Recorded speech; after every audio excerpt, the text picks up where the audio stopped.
Mana bir Odil aka, mana bu shu siz bergan Nava sortidagi karam. Mana bu kunda tashlangan, dalaga ko'chirish vaqti ham bir kunda bu ekilgan. Navo degan sorti. Lekin bir kunda ekilgan ikkalasi ham bir xil paytda. Oziqalari ham bir xil berilyapti, ishlovlari ham bir xil, hamma narsasi bir xil. Endi bu urug'ingizni rivojlanishi yaxshi aka hozircha. Endi buni kачествоsi qanday? Karam pishgandan keyin unisini bilmayman. Kачествоsi yanagi nasib bo'lsa mana shu urug'ingizdan menga qilib berasiz. 100% ana shunga o'tmoqchi bo'lib turibman agar. Hozircha rivojlanish zo'r, lekin kачествосini bilmayman endi hosilini qandayligini. O'zidan o'zi ana shunday kasallik tekkanday bo'lib yiqilib o'lib qolyapti. Mana nima? Ishlov berilgan mana shularga. Yig'lari ham. Bunda ham bor, lekin ishlov davrida bo'lgan katman tekkan chapda qizlar shu bitta yarimta shu yo'qolgan 5 oy bo'lishi mumkin. Lekin bundayga o'zidan o'zi yiqilib o'lish yo'q bunda. O'z rangidan bilinib turibdi o'zi. Mana bu nava so'zi.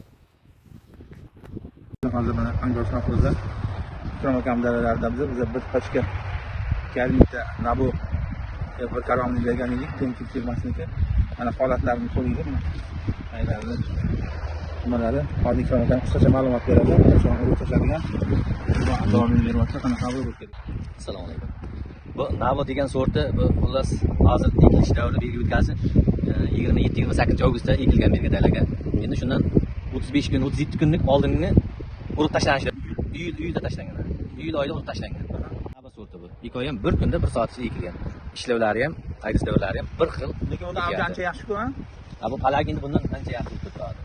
Yog'dan bilinib turibdi. Kasallikka chidamliklaricha. Kasallikka chidamligi ham asli yaxshi. Bir xil. Mo'ljalida necha kunlarda pishib qoladi? Xudo xohlasa, yana bir 20 kunda chiqadi bu. Mana bu o'rashga kelib qolganda. Mana o'rashga kelgan, yana bir 20 kunda xudo xohlasa chiqadi. Ikrom aka bunga necha kun bo'ldi? Bu 60 kunlik bo'ldi hozir. Taxminan 60 kunlik. Taxminan 60 kunlik bo'ldi bu. 3 kun ekan. 3 kunlik ham 60 kunlik bo'ldi. 29 bo'lsa 26 da. Bunday turib, bunday tushgan bilinadi mana. Eko bir kunda ekilgan narsa mana. O'ng tomon nabu, chap Bilmadim, yerdan bo'ldimi? Nimadir patera ko'payib ketdi. nabuga nisbatan fikringiz Yaxshi. Rivojlanishlari ham yaxshi. Hosilini ko'rsam endi keyin shunga qarab yana xudo fikr bildiraman, xudo xohlasa 15 kunlarda kelamiz. 20 kunda o'zi bildirib qoladi. Katta paykalga ekish mo'ljali bormi? Yaxshi bo'lib qolsa. Yaxshi bo'lsa bor. Mana shu joyiga gektar shunday ekamiz. Mana